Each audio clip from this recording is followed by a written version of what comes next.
All right. Well, welcome back. I hope that kept you excited and interested in finding out what we're going to talk about.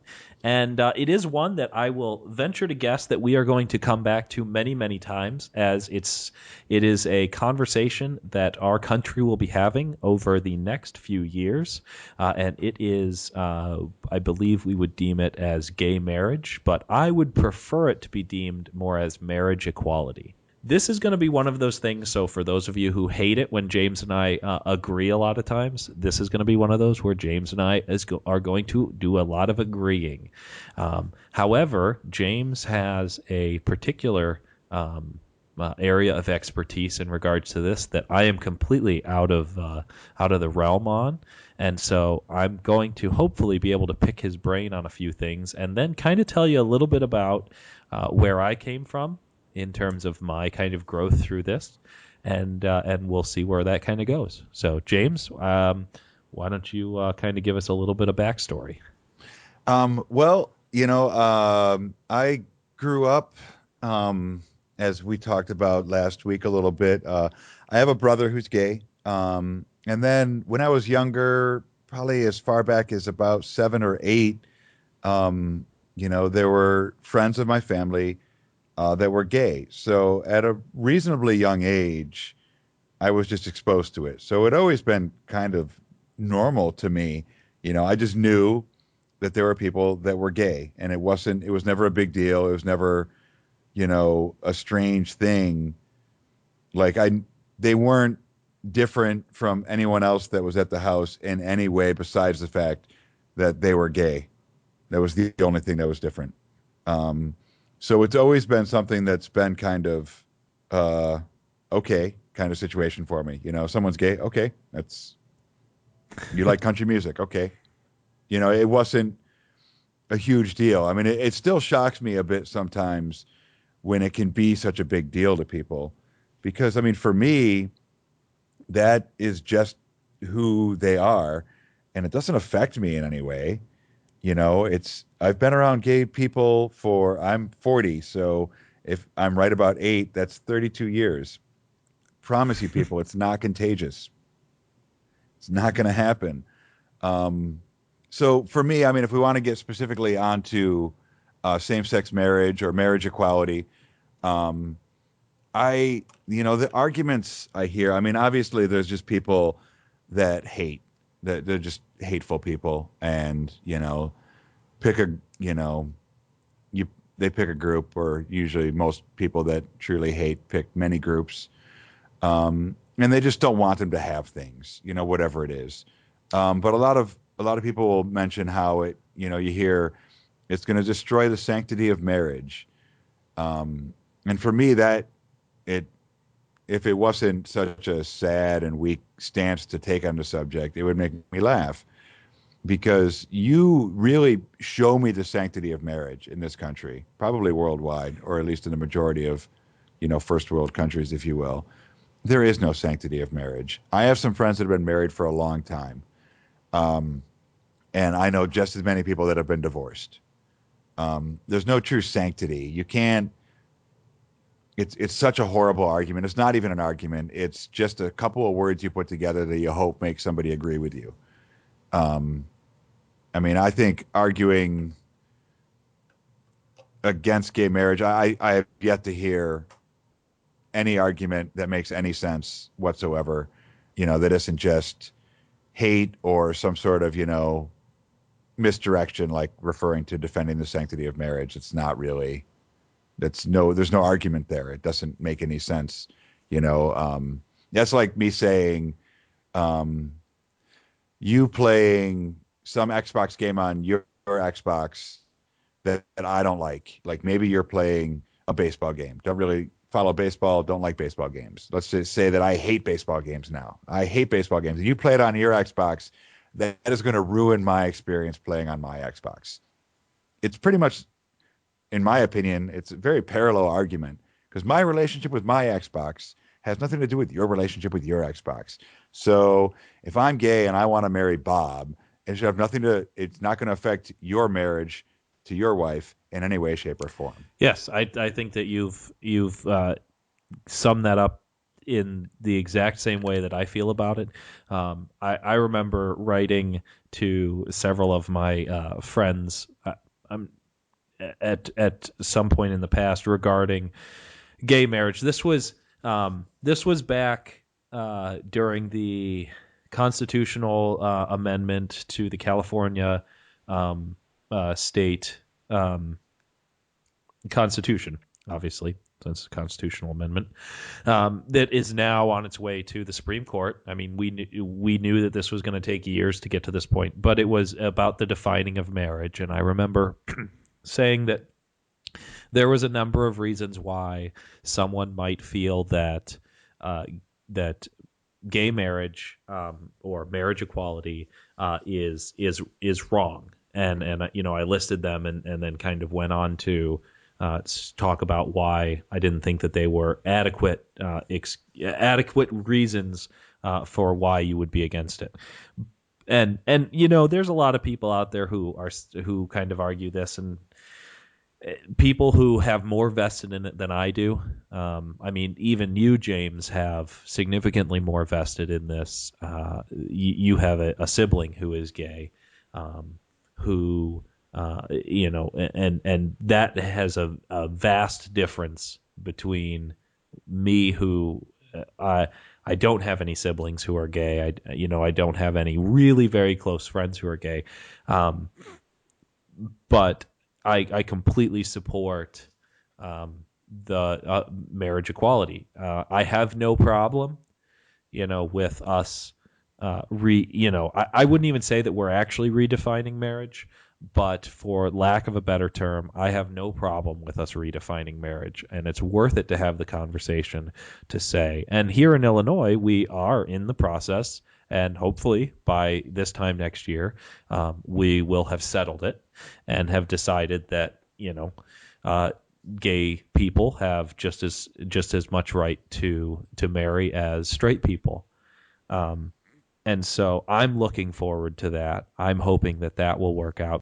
But marriage equality goes beyond um, the redefining. The problem is that you had mentioned there are people who just hate. And I would agree that there are some people out there, there are some small select groups who they actually hate the idea of uh, two gay people or a gay couple getting married. But I would imagine that group is actually pretty small. I think that most of the people who are against gay marriage are merely misinformed about gay marriage.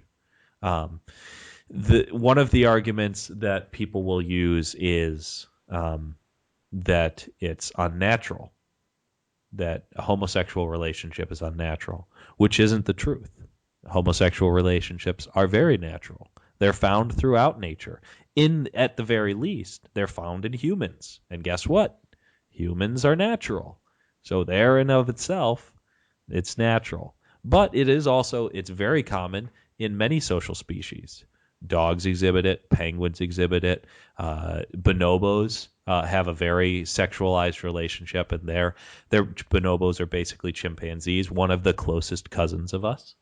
Uh, I, I mean, homosexuality is common in the natural in the natural world. So to say that homosexuality is unnatural and therefore two people who are gay, who love each other, who want to get married, um, it's just patently incorrect. Um, the probably the best argument that I've ever heard against gay marriage against marriage equality is the concept of civil unions versus the terminology of marriage as it relates to a religious terminology. My thoughts on that is I have no problem with every single marriage from that currently are and that could possibly be in the future, all being called civil unions, provided that every single law that pertains to it, every single benefit that pertains to it, all of those things are encompassed within the civil union. And I have no problem um, with having my marriage now be considered a civil union, and that's what they're now called when it has to do with um, getting the tax benefits, when it has to do with being able to make medical decisions, things like that. Just calling it a civil union, and then that the religious aspect of a civil union could then be relegated to the term of marriage.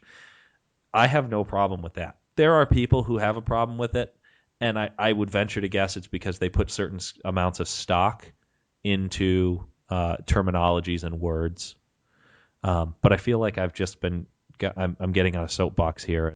Well, following up what you're saying, like in a way, like when you first said it and you were talking about civil unions, my first thought was, if we're going to go that way, and if I get married, I want to be able to call it a civil union too. I want to be able to make that distinction. But the more you talked about it, the more I thought it's Mm. like a semantic argument. And if you've ever been like in a debate with someone who's good at it, they'll go in those directions because it's a delaying tactic. I'm not going to let them call it marriage.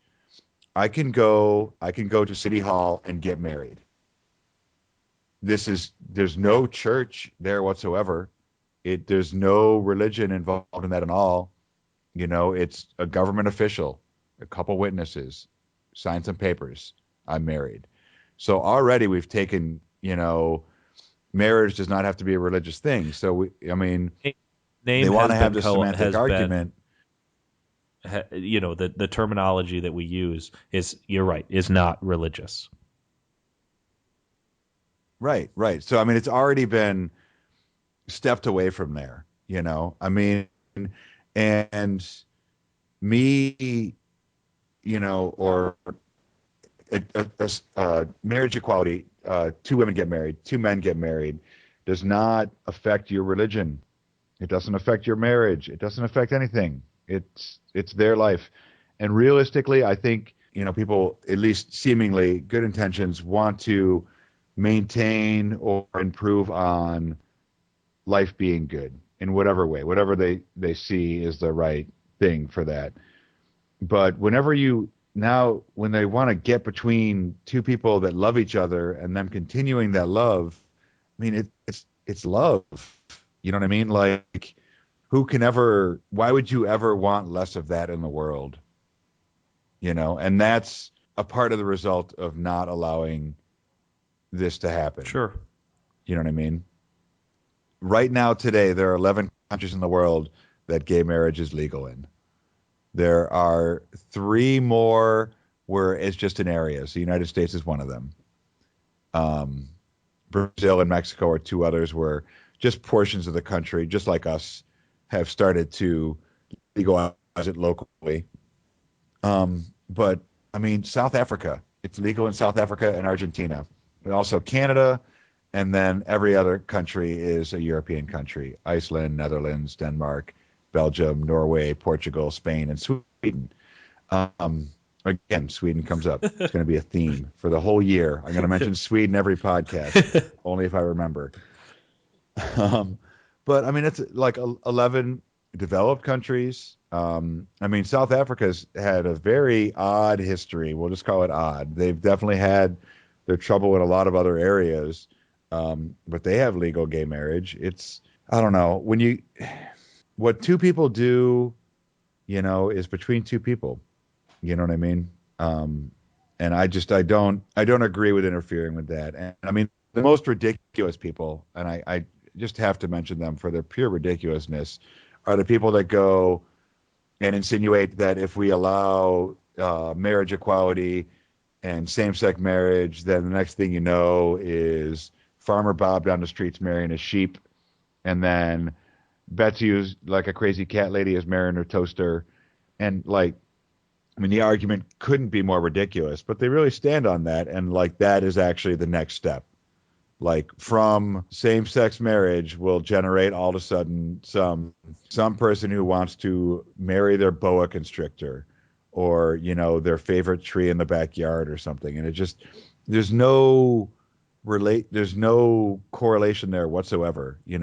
Love between two adult human beings does not correlate to love between me and an inanimate object or a domesticated pet. Like to even compare them is insulting on a whole nother level. Well, yeah, I mean it's also a fallacy. It's a argument fallacy known as the slippery slope, saying that if we allow X, then Y and Z will automatically follow. It ignores the fact that to constantly define things and say this is how far, no farther.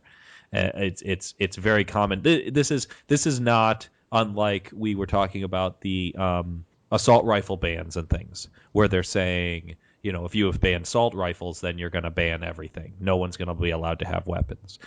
And that's the types of arguments in which you say, if you allow this, then all of these other things will happen. Or if you allow people to have security systems in their homes, then they're going to put turrets on their house and they're going to, have automated defenses that kill anybody who comes in who doesn't set off who doesn't disable the alarm. And it's just silly. And what I found is the best response to when people say those types of things is, you know, I'm not going to insult you by responding to something that insane because I don't believe that you actually think that that's what's going to happen. And if I respond to it, I'm actually insulting your intelligence, that would be an actual argument that you're trying to put forth. That is way more classy of a response than I would have if someone actually uttered things like that with conviction to me directly. Like if they argued that if same-sex marriage became legal, the next thing you know, someone's marrying their dog. Well, here's the first thing about marrying animals, and why I think that we can automatically draw a line right at this moment is there's the thing about James, if you and well, aside from the fact that I'm married, if you and I wanted to go get married and you consent to do it and I consent to do it, that's the thing. It's consent. Both of us have consented that we are going to do it. Right. Both of us have said, yes, this is what we're going to do. I didn't force my wife to marry me, just like she didn't force me to marry her. I might have begged her, but But you didn't force her. But for those of you who knows my wife, she's like 3 or 4 points beyond me. So, on the 10-point scale. So, but anyway, I'm very lucky. With an animal, there's no way to determine an animal's consent. If for some reason we came up with some scientific way to determine an animal's consent, then maybe that's a conversation that we could have. But we're not there yet. You can't determine the consent of a dog or even a toaster, an inanimate object. Not to mention the legal kind of ramifications of if someone can marry their toaster, well, where does that leave taxes, type thing. And then eventually in your estate, what if you left property to a toaster? How is that handled? Right. How do you determine who? Yeah. I mean, it opens up. That's why I don't actually think that either the person who's making this argument hasn't actually thought it through, or they're just saying it because they've been backed into a corner.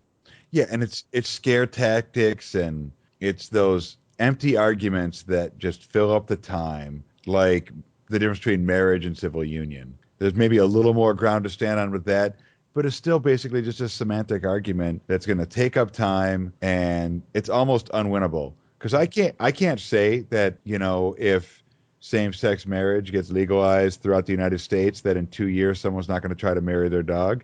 I can't say that's going to happen. I'm going to say that person's not going to successfully be able to marry their dog. That I'm pretty sure about.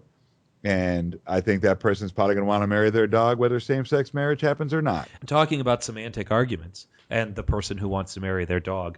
What stops someone from holding a quote unquote marriage ceremony between him and his dog that is, that quote unquote has somebody marry them?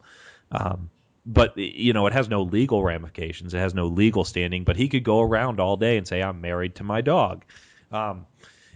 You're right in the sense about the semantic argument, and I guess while I'm perfectly okay with using the term civil union and then the other one being relegated to like a religious concept, that's normally more to when I'm having the conversation. I mean, I talk about the fact that I think you think is about trying to get past these semantics, trying to get past these talking past each other. And I think in general, when you get down to it, most people would agree that they're perfectly fine with two people having the same. They're perfectly fine with uh, uh, uh, a gay couple having the same rights and responsibilities as a couple that are married or civil unioned or X. We'll just call it X because who cares what the term is? It's just X. But they're under the same rights and responsibilities as a heterosexual couple. The problem is that the term, I think, is really what holds people back. The term of marriage or the term civil union. The thing about civil unions right now, the actual term, what civil unions mean, is they mean different things in different states and they carry with them different rights and responsibilities. However, marriage doesn't in every single state for the most part from what I understand. And I'm not by any means an expert on this, but from what I understand, if you're married, you're married. Like if I go to Idaho, I don't have to become remarried in Idaho versus having been married in Illinois. It makes no difference. But with the way the system is right now, if I'm civil unionized in Illinois, that might not carry the same rights and responsibilities if I would then move to Idaho. And that's the problem. I don't care what term we call it. I Right. don't even care if we make up a completely new term and completely throw out the term civil union and marriage. All I care about is that marriage, or whatever term we end up using, is equal for either a heterosexual or a homosexual couple. And again, like you said at the beginning of this conversation, this is one of those things where we completely agree in many, many ways. And I definitely agree with that. The one thing I would say, though, is it's almost unfair to change the term. Um, I'm trying to think of to change the term now. I can't really think of any sort of way to correlate it, but just think about it from their perspective. Okay, so they've been fighting this battle, to be able when they love, just like we're able to do that as heterosexuals. And then we're like, eventually society would be like, okay, that's fine, but we're gonna call it this now instead. It just, it's kind of like a little slap. Like you can have it, kind of. Yeah, I was going to say you feel like it's a kind of an empty win. I mean, it would be. I mean, there's a lot that would still be there, and it would still be a win because the right to all the benefits of a spouse. Like if you're a married couple, and I'm sure with you and your wife, one of you has better insurance through their job than the other, and there's a benefit to that, and you save a lot of money by being on the same insurance as opposed to both paying yours separately and having like that benefit. And, you know, like if someone is seriously ill, the immediate benefit to be able to be in the hospital with them like you can as a spouse. And there's a lot of different benefits that you get in this country uh, from being part of a marriage, from a legal standpoint. So they would still get all those benefits, but to like change the name, it's almost like insulting. It's like say you really loved golf. Okay, you are a huge player of golf. You just love golf, but when you moved into the new town you moved into, you didn't have enough money when you got there to join the local golf. And it's really what you want to do. Like when place you used to live, you do it 2-3 times a day. And petition and petition because you want to get in there and you don't think it's fair because you don't have the money, you don't have the standing. Finally you get in there and they're like, that's fine, you can come in, but we're changing the name of this golf course now to something, it would be kind of insulting, right? Like, well, now that Justin's going to be here, we're going to just rename the whole place to something much lamer, like whatever. It's not the perfect analogy, but now that you've been let in, they're going to change the name of the place. I understand. I to a certain extent, I think I understand where you're going with it. I understand it's an inadequate analogy, but I don't have a good suggestion for how to clean up the analogy. Yeah, I don't think there's any. real good analogy that lines up with, because I mean, it's a very specific scenario. I don't think there's a lot of similar scenarios. I was trying to think of something, with, your love for your kids, but that doesn't Yeah, make I mean, any. I guess, and this we might not ever see eye to eye on. To to me, taking in regards to your analogy, you're still gonna get to play golf, regardless of what you It's call it. true. And so I guess my thought is, let's say um, I'm allowed to drive, but you're not allowed to drive because of some particular reason, because your hair isn't long enough or something. But because my hair is long enough, I'm allowed to drive. And so, both of us think that this is wrong. We fight, or you think it's wrong, and I don't really give a crap. Either way, we fight it. There's this fight that goes on, this battle that goes on, and finally you're allowed to drive. But instead of it being called a driver's license for you and me, they're now called motor vehicle operators licenses or something to that effect. In the end, it doesn't seem to matter that we've changed the name, because in the end, you are still now getting to do the exact same thing that I was doing. And the place where both of our analogies are missing is the fact that marriage is about like two people that love each other and want to spend the rest of their lives together. Mm-hmm. Playing golf, maybe it's awesome, maybe it's not. Driving a car, maybe it's awesome, maybe it's not. But neither of those comes close to what at least marriage should ideally be. Well, we had brought up the fact about the semantics in the terminology, and then I guess I kind of feel like you're sort of backtracking off of that, and it's almost like you're very hung up on this term of marriage.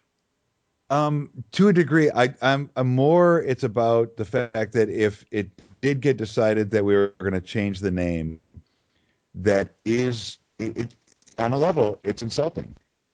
Okay.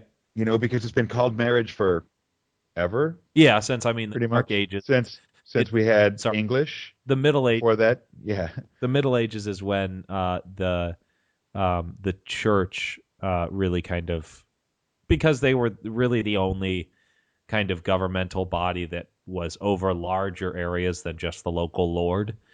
right. And so that's where the church kind of co-opted marriage, and it became a church thing, and that's where marriage kind of became what it is, and kind of we've kind of grown out of that kind of tradition. Um, so it's got some history to it. The Right, term right. has some history to it. And then if we finally allow in this country for same-sex marriage, and then we change the name. My only point is, in a way, on some level, I could understand why some gays would be upset with that. You know, like, well, if you're going to be here, we can't call it that anymore. Like, I mean, it'd be a win either way. I would rather see it become legal throughout the country and be called civil unions than it not happen. Okay. Hands down, no question, no question. But I just think that it should become legal and just still be called marriage, because it's not like the actuality of it's any different. That's just pandering to these people who are misunderstanding what's actually going on. That's a nice way to put it, I think. It's nice to know that at the very least you'd be perfectly fine with. I mean, not necessarily perfectly fine, but you would see it as a step in the right direction. If somebody said, "Okay, we can either never have marriage equality the way that you want it, or we can change the term to civil unions," you would be at least happy enough to say, "Okay, well, let's just change the term." At least Oh, they 100%, 100%. Because that's the biggest part of it. It's still a huge win.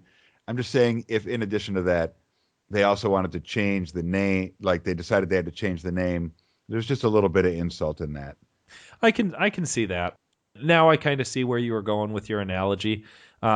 It's almost maybe another way to put it is, if there was an all white club, and then and it was called, the White Club or something. Or And yeah, like Super Awesome Club or yeah, what? yeah, Yeah. yeah, super awesome club, let's call it. And then somebody who, didn't have the same skin color wanted to join, and they fought over it, and it was, they came up with all these excuses for why. And then finally, once they let them join, they say, okay, you're going to join, but it's not going to be called the Super Awesome Club anymore. It's going to be called the Mundane Normal Club, and we're going to let Right. everybody in instead of just the super awesome people. Yeah. You know, I can Yeah. I can understand how I can see how someone can see that as insulting, and it not be about the semantics of the terminology as much as, okay, so now that you're letting me in, or now that you're letting this group in, we have to change the name in order to let the group in. Why does that matter? Why can't it still be, you know, can girls belong to the He-Man Woman Haters Club type thing? Or Yes. do we have to change the name for girls to be part of the club? Right, right. I mean, yeah. I mean, again, if the only way for it to happen was for it to become civil unions, fine. That would, I mean, not like I have any true stake in it. Well, you have But more stake in it than I do. I mean, not like personally. I mean, I have plenty of gay friends. Like I said earlier, one of my brothers is gay. So yes, I mean, I do have personal connection to it, but I don't have personal stake in it. But yeah, I mean, it needs to happen. I think it is going to happen. I mean, we had a couple more states take it on just this like late last year, and it looks like by the end of this year we'll have more. And I think once we cross that line of like 30 states, that's probably when it will really finally snowball and become, you know, a national thing. But there's always large advocacy groups out there willing to argue against progress. Well, I remember hearing once, and I cannot remember who told me this. It was probably on a podcast or something that I was listening to. Was they defined marriage equality as a train? The train's a coming. You can either get out of the way and let it come, or you can stand in the way and get flattened. But marriage equality's coming, Oh yeah. and that's the thing. That's the way our society is heading, and you can either be part of it, um, or you can be like the people holding signs during the '60s who said that um, interracial marriage was unnatural. They shouldn't have the same rights as people who's marrying the same ethnicities. Um, it's just, we're in the same year. 20 years from now, 30 years from now, the people who are arguing against marriage equality are going to look like bigots. And I Well, I mean, to me, they already do. yeah. You know what I mean? I mean, it's, it's, they'll hide behind reasons, but, they'll have their arguments, but yeah, I mean, it already looks and smells like hate to me. You know what I mean? But hate is normally taught. It's not, it's usually the parents hate, whether it's race based or, because someone's sexual preference or, whatever it is that they hate, they teach to their children. And now they hate, and that's kind of normally the way it goes. I mean, there are obviously exceptions to every rule, and that's not a hard, fast rule. But as a general rule, I feel like it holds pretty firm. I would tend to agree with you. But we are way over time. I do not, in any regard, think that we are done with this conversation. I think that this conversation is going to continue in many facets. Um, Marriage equality is something that I hold very dear to my heart, just because I believe in it very strongly. It's one of those things that I would be more than happy to stand, in a cold, rainy day, to support it. And so I believe we'll have this conversation many more times. So I hope that you guys had another enjoyable time listening to us. James and I did get to have a little bit of disagreement in terms of some conversation, which I was not expecting, but It was good. It was fun to talk about. I hope to hear back from you guys a little bit on this topic. As always, I will give the final word to James because he wraps things up much better than I do. Oh, now I'm gonna flounder. Okay. Well, I figure we covered a lot on that last subject. I do know we have a lot more followers on our Facebook page, so I'd like to welcome all of you. If you're actually listening to this podcast right now, if so, if you're enjoying it, please comment. Let us know what you're thinking. If you really like it, share it on your Facebook. Get us some more listeners. The more listeners we have, the more feedback, the more content. Beyond that, that's all I got. See, I'm not wrapping it up very well. But you guys have a very good night. Thank you very much for listening to our podcast.